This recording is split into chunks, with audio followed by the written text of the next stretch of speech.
Well, hello. It has been a while. Oh my goodness.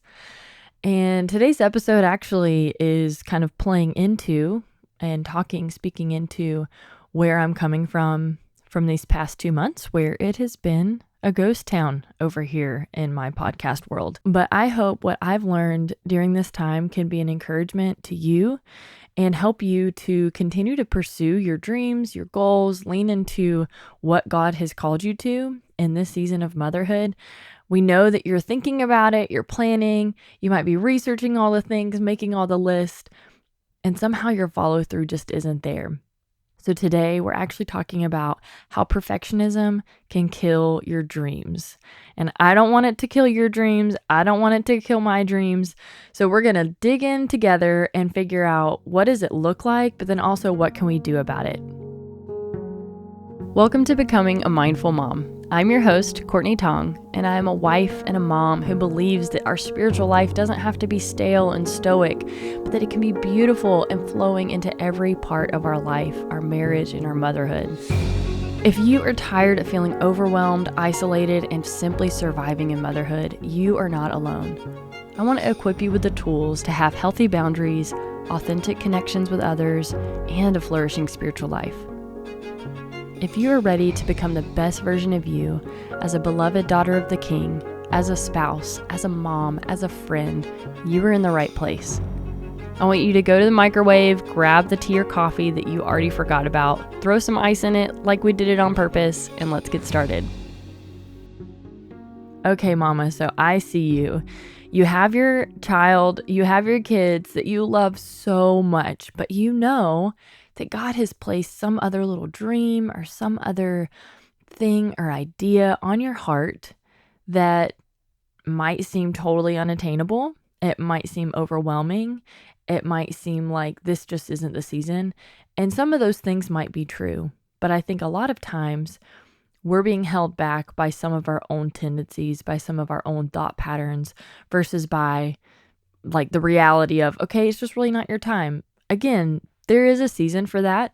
But if you feel like you're starting to kind of emerge, rediscover yourself as a mom, you're ready to start stepping into doing more things that are life-giving to you, but you're not sure how to do that. That's who I'm talking to, right? Where we're going, okay, I'm ready to do the thing. I just don't know how to do the thing, or I don't know what the thing is. For those of us who struggle with perfectionism, we might not call it that. It took me a while to realize that my paralysis that was happening and causing me to just totally shut down, i.e. the last 2 months, but just generally speaking over time, it took me a while to realize that that was actually a result of perfectionism. So I actually have a list from Dr. Menege, who's a therapist who specializes in perfectionism and how it affects our work life. And I want to read this list that she has comparing what the inside and the outside of perfectionism, how it can manifest itself. And if any of these things ring true for you, then I want you to pay attention. I want you to listen. I want you to lean in. I don't want you to feel called out or like I'm throwing shame or anything like that. But I want you to recognize if you start feeling convicted or like, oh my gosh, this is me, then let's do it together because this list is also me. And that's why I'm bringing it to the forefront because I think this is really important. It affects a lot of us and I want us to do better together. So on the outside, perfectionism can look like getting it all done, or maybe you're super ambitious. You might always be available for everybody. You're very motivated or kind. You care for others, hardworking. You make things look effortless. You're very energetic or driven, organized, and you're the person that takes initiative. So none of those things by itself are negative things, right? Those are things we get praised for, especially as like a busy mom. You're working, you've got kids, and they're like, oh my gosh, she just makes it look effortless. Or you might think that about someone else. Or, oh man, she's just so motivated or ambitious. Again, those aren't bad things, but some of the underlying things that are happening on the inside is you might feel unlovable. You're very burned out. You're always available, but you're just burned out because you're doing all the things all the time. You get really poor sleep. You have self-doubt. You feel insecure. You're very fearful of making mistakes. You feel unworthy, feel like an imposter, lack of self-trust. You might be indecisive, have anxiety. There might be some self-loathing in there. You might not even realize that's what it is. And there might be panic. So for this to be true, they don't all have to be true. It could just be one or two things on this list that are really taking root. For me, with this past couple of months, there was a lot of fear of making mistakes, maybe a little bit of feeling like an imposter, being indecisive. So part of what happened was, I have the privilege of being a part of some of these cohorts and groups where I'm able to learn and grow with other women. But part of the problem was I was getting information overload, and I knew all the things I was supposed to do, and I was trying to do all of them all the time to the highest level of excellence. And it really started to stress me out. And so I just shut down, right? So instead of saying, okay, well, if I try and do something, that's better than nothing, that just really doesn't work for me. The mindset of honestly saying, well, if I don't even try, then I can't fail. If I don't even try, I can't fail. And so I haven't been trying. And this past 2 weeks, my mom actually came out to stay with us while my husband was working out of town, doing a mission trip with his church youth group. And I just realized, you know what, I have to take the time. I have to lean in. I'm getting so far behind. And every time, because the cohort that I'm in, we're learning new things every week or so. And so every week that I don't do it, I'm just getting further and further behind and more overwhelmed. And then it's just exasperating itself. And so I said, you know what, I need to take this time while I have some help here with my mom and go ahead and start to press back in. And thankfully, I was able to get a lot done. Even this week, after, Song is back, my mom is back home, then I've still been able to continue to do market research, continue to work on things. So for anybody that responded to surveys or questions that I've asked on my stories, thank you so much. That's actually extremely helpful. I've been able to talk to a few people on interview calls, and as I'm starting to shift and shape what this podcast looks like, that's actually super helpful for me. So it helps me to serve you well because I have ideas of what would be helpful, but to know, hey, these are my people and this is actually what they're needing and what they're wanting just really helps me to make sure my content is serving you well. So if you have any thoughts or ideas, feel free to reach out. You can DM me or you can email me. I would always love to hear from you.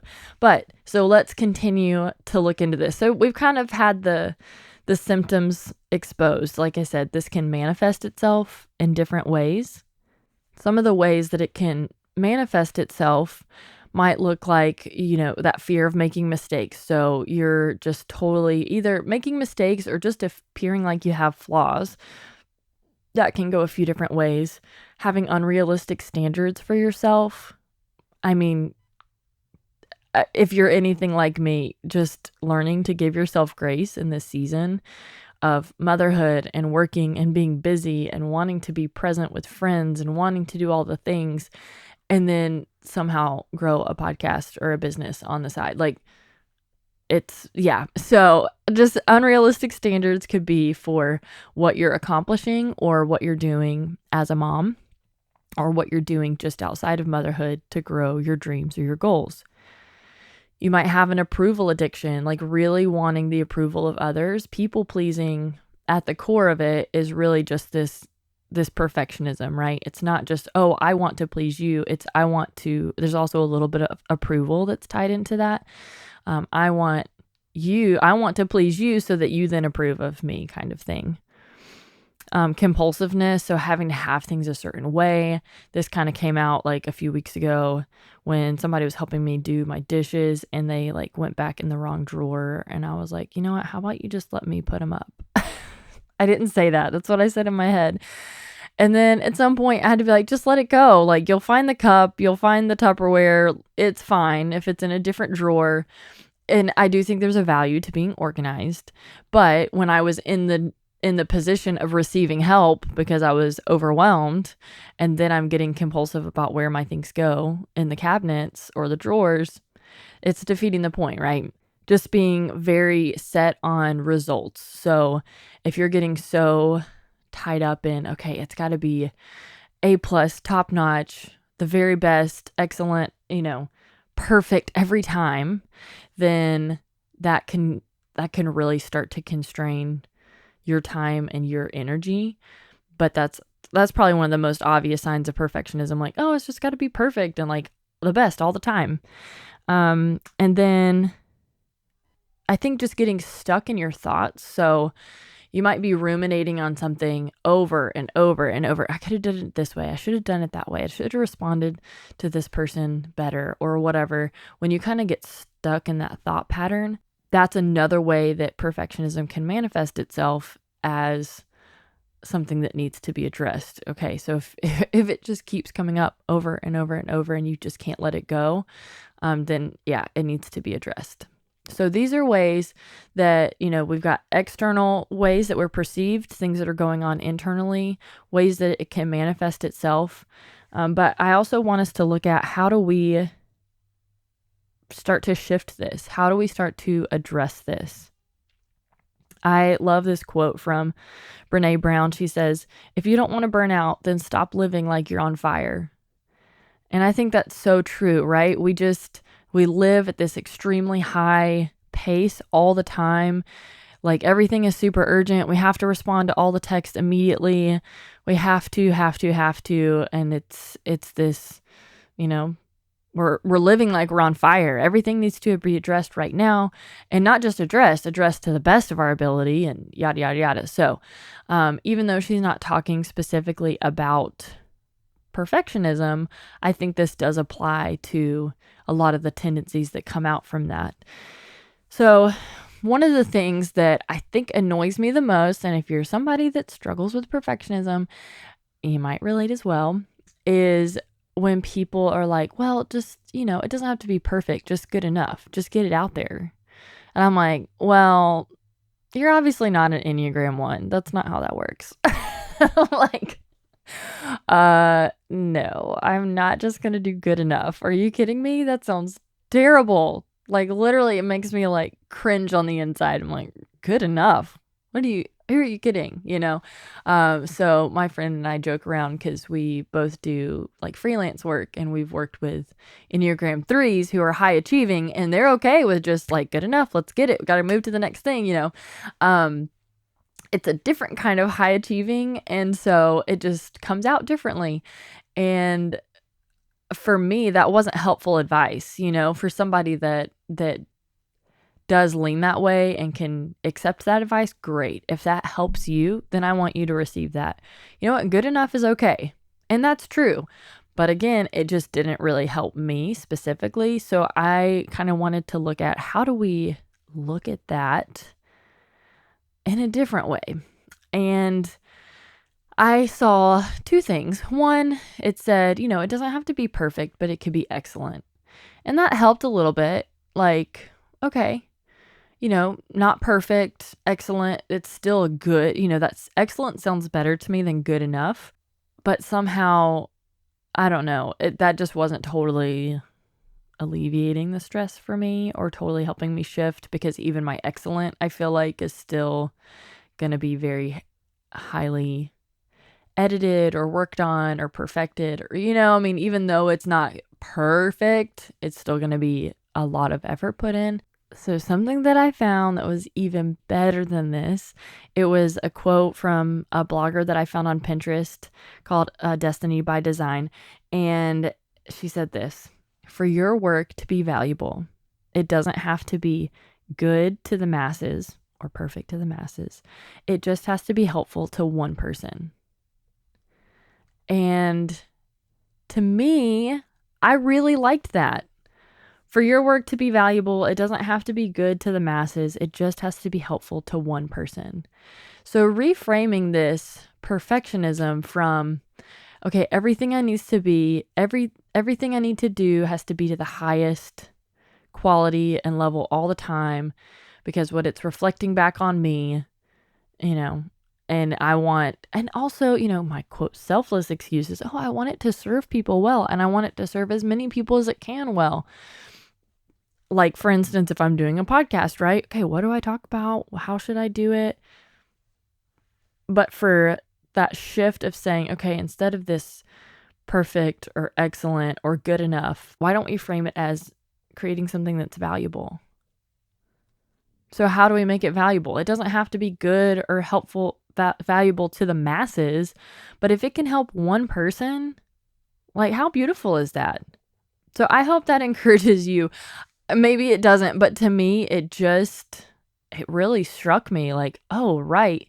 If I'm able to put something out, it's not perfect, and it's helping one person. Like, what a blessing. How great is that? It doesn't have to be for the masses. Yeah, of course, like, the dream and the goal is to be able to grow an audience and to make it better, to make it bigger, to reach more people, to encourage more women. But to start, to press record for the podcast doesn't mean that it has to be going out to the masses at this perfect high level. And maybe even that kind of more authentic, raw version might even be more helpful with whatever we're doing, right? Whether it's a podcast or doing something else in our home. Your house is not the cleanest. You want to invite somebody over, but you feel like your house has to be like perfectly clean before you can do that. So instead of saying, oh, okay, well, as long as the house is good enough, just invite them over. Again, totally valid. But if that's not helping alleviate that perfectionism for you, to say, hey, like, my house doesn't have to be clean and presentable to the masses, but if inviting one person over has value, then let's get it, where I feel okay, and then invite them over. Because the value to that person is not that they were able to walk in and your house was clean. The value to that person might be, oh my gosh, this person I know is busy. I know has a lot going on.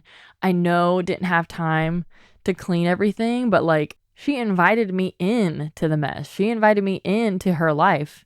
How much more valuable is that than saying, okay, well, my house looks perfect and ready to go for Instagram and it's empty, or now I'm exhausted and I can't host well, whatever. So shifting it to how do we add value to one person? And I think we have many ways that we can address this. But that's kind of what I wanted to start with today. I feel like perfectionism and dealing with it will come up over and over. But that one shift really, really helped me. That quote just kind of helped me shift my mindset of, okay, I don't have to settle for good enough, but if I can bring value to one person, that allows me freedom to step in and post, to step in and share, to step in and be available to women when it might not be perfect and ready to go and totally polished and all of the things. So over the next few weeks, I am still, like I said, I'm leaning in with this cohort. I might be shifting some things, maybe in my tagline or title or this or that around the podcast. But don't worry, I'm not going anywhere.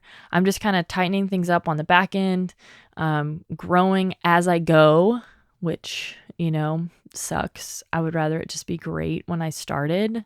I mean, it was fine, but like, I didn't want to have to shift things after I started. I didn't want to have to, but it's okay. I'm trusting God in this process. I think this vulnerability has taught me a lot, and I'm excited to have you along with me for the journey. Thank you, sister, for joining me for today's episode.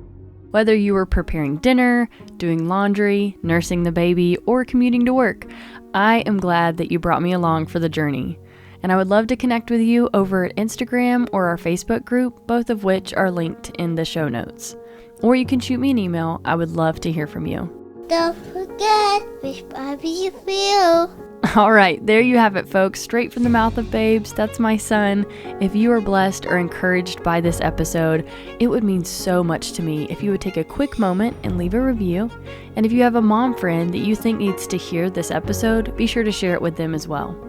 All right, girlfriend, may you continue to rest in the peace of God amidst the craziness of motherhood. Meet you back here next week.